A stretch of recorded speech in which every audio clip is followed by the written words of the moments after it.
बिस्मिल्लाहिर्रहमानिर्रहीम। Chapter number 19 के word problem numericals के साथ हम आज स्टार्ट करते हैं। न्यूमेरिकल नंबर 1 देखें। A heart defibrillator delivers 4 into 10 to power joule by discharging capacitor at 10 to power 4 volt. ये एक डिवाइस होता है जो हार्ट पेशेंट्स को लगाया जाता है ताकि उनको एनर्जी प्रोवाइड कर सके। हार्ट को एनर्जी प्रोवाइड करने के लिए ये एक डिवाइस यूज़ किया जाता है। ये कितनी एनर्जी डिलीवर कर रहा है?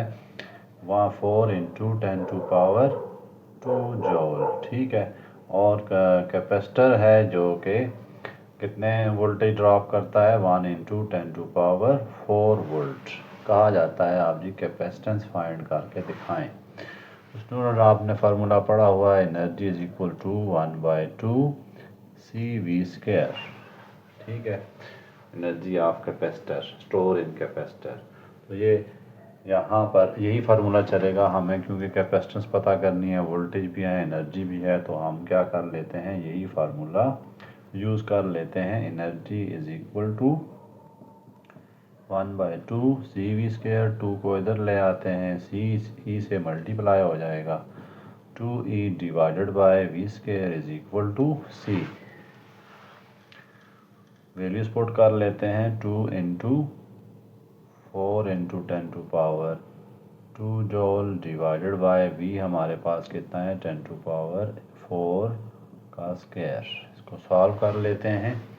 ये बन जाएगा 8 into 10 to power 2 divided by 10 to power minus 10 to power 8। Square लेते हैं ना, 4 2 are 8।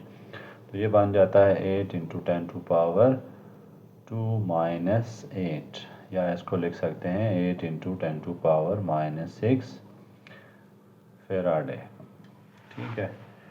आपकी बुक में माइक्रो फेराडे लिखा हुआ है, चूँकि 10 to power minus 6 क्या होता है? माइक्रो फेराडे के इक्वल, तो इसको लिख देते हैं 8 माइक्रो फेराडे। तो ये आ गई है कैपेसिटेंस। वो जो कैपेसिटर जो है, इतनी कैपेसिटेंस है उसकी जो कि हार्ट को इतनी एनर्जी प्रोवाइड कर रहा है, 10 to power 4 जूल। चलते हैं नेक्स्ट न्यूमेरिकल की तरफ। स्टूडेंट न्यूमेरिकल नंबर 2 देखें। 2 capacitors of capacitance C1 6 micro Faraday. Capacitance 1 हमें दी है 6 माइक्रो फेराडे, C2 हमें दी है 3 माइक्रो फेराडे। ये किस तरह कनेक्टेड हैं? सीरीज में हैं दो capacitors.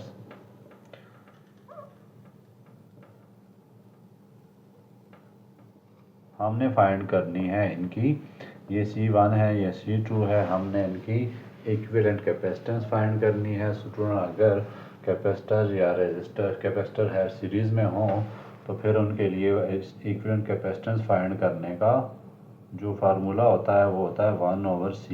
Equivalent is equal to 1/C1 plus 1/C2। यहाँ मैं कन्वर्जन नहीं कर रहा माइक्रो फेराडे से, क्योंकि हाँ ही सारा कुछ एक ही चीज़ है, कैपेसिटेंस ही है, इसके अलावा कोई चीज़ फाइंड ही नहीं करनी। तो इसलिए हमें इनकी कन्वर्जन की ज़रूरत नहीं होती अगर आप एक ही चीज़ फाइंड कर रहे हैं। तो 1/C equivalent is equal to 1/6 plus 1/3। LCM ले लेते हैं।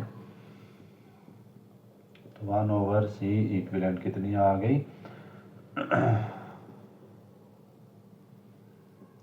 3 डिवाइडेड बाय 6। इसको हम कैंसिल कर सकते हैं। 1/C equivalent is equal to 1/2। अब चूंकि C इक्विवेलेंट चाहिए हमें, 1/, तो नहीं चाहिए, इसलिए हम दोनों को रिवर्स कर देते हैं, या क्रॉस मल्टीप्लाई आप जिसको कहते हैं। तो ये 2 माइक्रो फेराडे इसकी कैपेसिटेंस आ गई है। इसके बाद थर्ड न्यूमेरिकल है। एक कैपेसिटर 2 फेराडे, आपको पता है कैपेसिटेंस की यूनिट है। तो एक कैपेसिटर है जिसकी कैपेसिटेंस कितनी है? 2200 माइक्रो फेराडे, या आप इसको लिखें 2200 into 10 to power minus 6 farad. यहाँ कन्वर्जन क्योंकि यहाँ पर चूँकि वोल्टेज का भी जिक्र है, तो वोल्टेज को भी हमने, और सेल देखते हैं चार्ज विद कितना का voltage? 1.5 volt. Calculate charge and energy store, charge का तो बहुत सिंपल सा फार्मूला है आपके पास, क्योंकि सी और वी जब पता हो तो फिर हम चार्ज फाइंड कर सकते हैं। सी और वी को मल्टीप्लाई कर दें, 2200 मल्टीप्लाइड बाय 10 टू पावर -6, ये C1 की वैल्यू है और ये C2 की ये हमारे पास आ गई है। इसको अगर हम मल्टीप्लाई करते हैं तो ये हमारे पास कितना आता है, 330, 3 ज़ीरो भी साथ लगा देते हैं, इंटू 10 टू पावर -6। अब देखें 1 2 3 4 5 6, तो इसको मैं ऐसे भी लिख सकता हूँ 0.3333। कितने 6 ज़ीरो हैं जो इसके पास, हमारे पास ये आ जाते हैं -6 है। तो चलें पहले इसको ऐसे लिख लेते हैं, 330 micro farad, 10 to power 6 farad है। अब और इसके ज़ीरो ख़त्म करते हैं तो अच्छा ये 1.6 था, एक ज़ीरो कम होगा, तो 3.3 इंटू 10 टू पावर लिख देते हैं 6। इसको सिंपली 10 टू पावर -6 से पॉइंट में इधर ले के आता हूँ तो 10 to power 3 into 10 to power -6 farad आ जाता है। या फिर इसको लिखते हैं 3.3 इंटू 10 टू पावर -3 फेराड, या इसको लिख लें 3.3 मिली फेराड। ठीक है, इसमें कन्वर्जन भी आप कर सकते हैं, क्योंकि उन्होंने बुक में सॉरी ये चार्ज है, कूलम होगा, क्योंकि बुक पे उन्होंने जो आंसर दिया है वो मिली कूलम में दिया हुआ है। ओके, अब नेक्स्ट देखते हैं इसका दूसरा पार्ट क्या है। एनर्जी फाइंड करनी है, तो एनर्जी के लिए आपके पास क्या होता है, 1/2 CV²।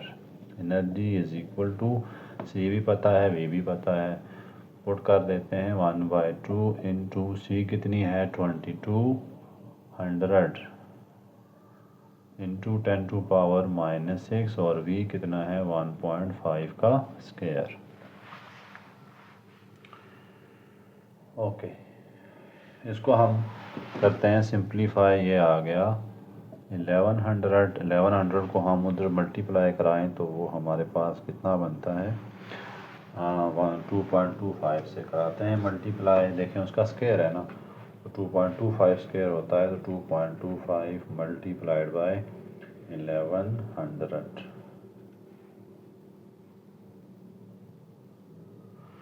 तो ये 248 ऑलमोस्ट आ रहा है, 248 इंटू 10 टू पावर -6, ये एनर्जी आ गई आपकी जॉल में। इसको आप और कन्वर्ट करना चाहते हैं तो आपकी मर्ज़ी होगी। ठीक है, यहाँ तक भी आपका आंसर बहरहाल ठीक होता है, क्योंकि देखें उन्होंने इसको आंसर को लिखा हुआ है 0.00248 जॉल। तो आपकी मर्ज़ी, आप उस तरह लिखें, इस तरह लिखें, आपके को पास कोई मसला नहीं है, आंसर बहरहाल यहीं तक काफ़ी है। क्वेश्चन नंबर 4 देखें, 4 कैपेसिटर उन्होंने C1 C2, ये दोनों C2 का नाम दिया और ये C3 हैं, ये सारे एक सर्किट में कनेक्ट हैं। हमें कहा जा रहा है इनकी टोटल कैपेसिटेंस निकालें। जब इस तरह पोजीशन आ जाती है तो आपने देखा करें कि कौन से कैपेसिटर किस पोजीशन में हैं। अगर हम इधर से बात करें, ये सारे क्या हैं, सीरीज़ में हैं, और अगर ऊपर नीचे की बात करें तो ये क्या होते हैं, पैरेलल में होते हैं। ये हमें कैसे किसी सर्किट में पता चलेगा, देखें अगर ये ऐसे होते हैं ना तो ये पैरेलल होंगे, ये नहीं, इनका ये जो पार्ट है आपकी तरफ होगा, और अगर ये दो इस तरह हैं तो फिर क्या होंगे, ये सीरीज़ में होते हैं। अब ये दो तो सीरीज़ में हैं, लेकिन ये तीसरा जो है, ये तीसरा और चौथा, ये दो C2 जो हैं ये पैरेलल में है। हम क्या करते हैं, इनको एक सिंगल कैपेसिटेंस बना देते हैं, ठीक है, और उसको नाम दे देंगे C2 का ही नाम, C2 प्राइम कह देते हैं। ठीक है, हमने एक और कैपेसिटर, एक और सर्किट इनको जोड़ के बना देना है। अब इसकी कैपेसिटेंस जो है वो हम फाइंड करने की कोशिश करते हैं। चूँकि ये किस तरह है, पैरेलल में है, तो पहले हम क्या निकालते हैं, फॉर इक्विवेलेंट कैपेसिटेंस किसकी हम निकालेंगे, सबसे पहले C2 और C2 की। ठीक है, ये दोनों C2 हैं टोटल। तो इनकी कैसे निकलेगी, C इक्विवेलेंट क्या होगी, C1 C2 प्लस C2, दोनों सेम ही है, नाम भी उन्होंने सेम ही रखे हुए हैं। तो ये 0.5 प्लस 0.5, तो ये बन जाती है 1 पिको फेराडे। स्टूडेंट यहाँ पर टोटल जो है वो कैपेसिटेंस ही का काम है, इसलिए हम पिको फेराडे को कन्वर्ट नहीं करते किसी में भी। आंसर भी पिको फेराडे में है, इसलिए आपको ज़रूरत नहीं है कन्वर्जन की, फिर एंड पे दोबारा तो कन्वर्जन करनी है आप, इसलिए सारे चूँकि कैपेसिटेंस ही तो सबको एक यूनिट में रहने दें। अब ये हमारे पास आ गई है C इक्विवेलेंट, इसकी कितनी आ गई 1। अब किस तरह आ गए, तीनों सीरीज़ में आ गए हैं। ठीक है, नाउ इक्विवेलेंट कैपेसिटेंस किस किस की जी, C1 C इक्विवेलेंट और C3 की, इनकी हम निकाल लेते हैं। अब चूँकि सीरीज़ में है तो इसके लिए फिर हमारे पास फार्मूला 1/C इक्विवेलेंट और 1/C1 प्लस 1, इसको C इक्विवेलेंट प्राइम कह देते हैं क्योंकि एक C इक्विवेलेंट पहले का है ना हमारे पास। C equivalent plus 1/C3, 1/1 plus 1/1 plus 1/1, तो ये आंसर कितना बनता है, 1/C equivalent is equal to, ऊपर बन जाएगा 3/1 क्या बन जाएगा, 3/1। ओके, अब हम क्या करते हैं, क्रॉस मल्टीप्लाई करें या रिवर्स कर देते हैं। C equivalent is equal to 1/3 pico farad आ जाएगी। ठीक है, अब रिवर्स कर दें, इसको उधर ले जाएं और इसको इधर। यहाँ से आपने क्रॉस मल्टीप्लाई वाली गलती नहीं करनी है। Numerical number 5, suppose electrons in a TV tube are accelerated towards potential difference। ये सपोज करते हैं हमारे पास एक टीवी की ट्यूब है जहाँ से हम इलेक्ट्रॉन्स को क्या कर रहे हैं जी, इम्पैक्ट करा रहे हैं स्क्रीन पर। ठीक है, और ये स्क्रीन कितना दूर है, 25 सेंटीमीटर, और हम इनको पोटेंशियल डिफरेंस कितना दे रहे हैं, पोटेंशियल डिफरेंस दे रहे हैं V, जो इलेक्ट्रॉन्स का है वो 2 × 10⁴ वोल्ट है।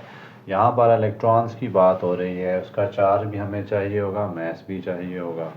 ठीक है, अब वो पहला पार्ट क्या है, एट व्हाट स्पीड, किस स्पीड से इलेक्ट्रॉन इसकी जो स्क्रीन है फास्फर से बनी होती है उस पर इम्पैक्ट डालेंगे। तो स्टूडेंट्स आसान सा क्वेश्चन है, लेकिन इसके लिए कुछ एक्स्ट्रा डेटा आपको चाहिए। पहला डेटा क्या चाहिए, मैस ऑफ इलेक्ट्रॉन, जो कि उन्होंने दिया नहीं हुआ लेकिन आपको चाहिए तो सही। 9.1 × 10⁻³ kg होता है। इसी तरह चार्ज ऑन इलेक्ट्रॉन भी चाहिए होगा, जो 1.6 × 10⁻19 कूलम होता है। बाकी क्या डेटा है, वोल्टेज कितना है, 2 × 10⁴ वोल्ट, और दूसरी क्या चीज़ दी हुई है, डिस्टेंस दिया हुआ है इसका स्क्रीन का, जो कि D है 25 सेंटीमीटर, या फिर इसको लिखें 25 × 10⁻² मीटर। अब हमने स्पीड फाइंड करनी है, तो स्पीड फाइंड करने के लिए आपने इसके सारे फार्मूले तकरीबन ड्राइव किए ही हुए हैं। V is equal to √2eV/m। 2 क्या होता है, E क्या होता है, चार्ज ऑन इलेक्ट्रॉन, V क्या होता है, जो वोल्टेज आप दे रहे हैं। इसको मैं ऐसे कर देता हूँ ताकि आप डिफ्रेंशिएट कर सकें या बड़ा लिख सकते हैं। ओके, तो स्पीड जो है वो किसके इक्वल आ जाएगी, देखें 2 × 1.6 × 10⁻19, वोल्टेज कितने हैं 2 × 10⁴ ओवर मैस कितना है 9.1 × 10⁻31 kg। ठीक है, इस सब को अगर हम सॉल्व करते हैं तो हमारे पास आता है 0.83 × 10⁸ वोल्ट। बुक की तरह मिलाना चाहते हैं तो 8.37 × 10⁷ वोल्ट मीटर पर सेकंड स्पीड है ना।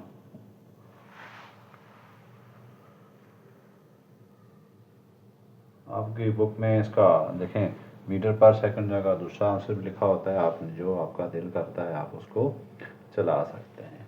अब दूसरा जो उन्होंने कहा है क्या फाइंड करें, इलेक्ट्रिक फील्ड। आप इसके लिए आपके पास जो नेगेटिव ग्रेडियंट ऑफ पोटेंशियल है उसका फार्मूला आप यूज़ करेंगे, E is equal to V divided by D। आपने फर्स्ट ईयर में उसको सीखा हुआ है। Negative gradient of potential is called electric field. ये देखें V over D, negative potential ये वाला होता है और E इंटू डी है। यहाँ पर E हमने फाइंड करनी है, वोल्टेज हमें दिए हुए हैं 10 टू पावर 4 और डिस्टेंस भी हमने कहीं से निकाला हुआ है ये 2। ओके, इनको आप सॉल्व करें तो ये कितना बनता है, ऊपर जाके 10 टू पावर 6 हो जाएगा और ये इसको अगर आप करें तो 0.08 तकरीबन बनता है। मज़ीद इसको 8 into 10 to power 4 joule energy आपके पास आ जाती है, जो बुक से मैंने मैच करा दिया आपका आंसर। इस क्वेश्चन में आपको एक नेटवर्क दिखाया गया है, बहुत सारे कैपेसिटर्स हैं, 5 कैपेसिटर्स जो कि इस तरह से अटैच हैं। आपको कहा जा रहा है इसकी टोटल कैपेसिटेंस फाइंड करके दें। स्टूडेंट यहाँ पर किसी भी कैपेसिटर की कोई वैल्यू हमें नहीं दी हुई, हमें जस्ट एक रिलेशन ही ड्राइव करना है कि इनका जो टोटल कैपेसिटेंस या इक्विवेलेंट कैपेसिटेंस कितनी होगी। इस तरह के क्वेश्चन में आप देखा करें, यहाँ पर अगर आप नेटवर्क को गौर करें तो ये सीरीज़ में है, ये दोनों देखें तो ये क्या है, पैरेलल में है। और अगर ऊपर नीचे देखें तो ये भी सीरीज़ में है, सॉरी ये भी सीरीज़ में है, ये भी सीरीज़ में। ऊपर नीचे अगर आप देखें तो ये दोनों क्या हैं, पैरेलल में है। अगर हमने टोटल कैपेसिटेंस निकालनी है तो हम क्या करते हैं, इसको भी पहले सिंगल कैपेसिटर बना देते हैं, इसको भी सिंगल बना देते हैं। कैसे, कि इक्विवेलेंट कैपेसिटेंस फाइंड करके। तो चलें सबसे पहले, फिर उसके बाद हम एक बन जाएगा सिंगल का कैपेसिटर आपके पास कुछ इस तरह से हो जाएगा। फिर हम उनकी कैपेसिटेंस निकाल लेंगे, ये एक C इक्विवेलेंट 1 आ जाएगा और C इक्विवेलेंट 2 आ जाएगा आपके पास, ठीक है। फिर इसकी हम पैरेलल का रिलेशन करके हम ड्राइव कर लेंगे। ओके, आंसर सिंस कैपेसिटर्स, इसको नाम दे देते हैं 1 1, बल्कि इन दोनों को 1 1 का नाम देते हैं, इनको 2 2 का।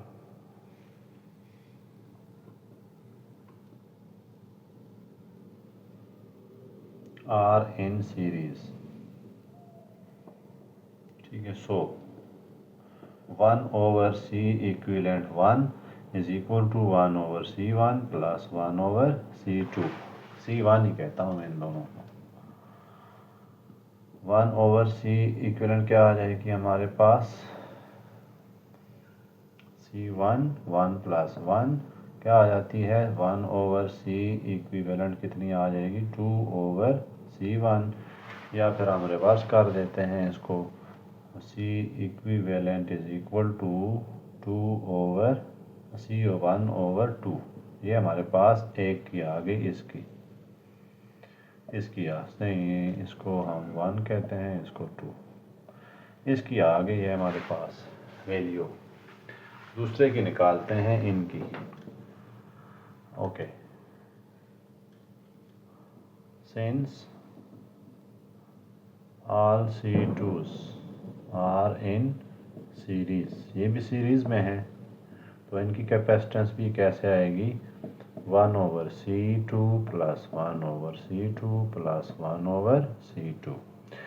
अगर हम मज़ीद आगे जाएं तो ये आ जाता है C2 LCM और 1 plus 1 plus 1, 1 over C equivalent is equal to 3 over C2। Reverse कर देते हैं इनको, C equivalent is equal to C2 over 3, ठीक है। ये इन दोनों की आ गई।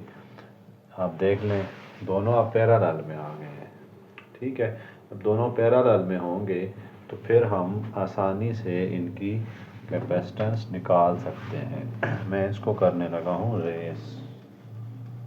अब दोनों किस में हैं, ये दोनों पैरेलल में हैं तो इनकी कैपेसिटेंस क्या आ जाएगी, C इक्विवेलेंट 3 या प्राइम कह देते हैं इसको, इन दोनों का सम होगी। किसके इक्वल आएगी, C equivalent 1 plus C equivalent 2।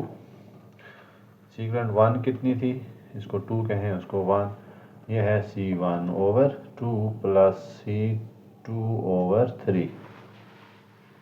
हम आसानी के लिए इसको भी क्या कर देते हैं, C कर देते हैं आप एंड पे, इसको भी C इसको भी C।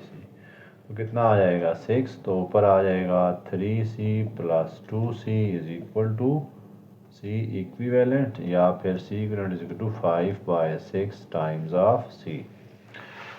तो टोटल रेजिस्टेंस जो है वो हमारे पास क्या आ गई, 5/6 टाइम्स ऑफ C। आसान सा क्वेश्चन था, लेकिन आपको इस तरह के बहुत सारे क्वेश्चंस को करने के लिए तैयार रहना चाहिए कि पेपर में भी इससे ज़्यादा टफ क्वेश्चन भी आ सकते हैं।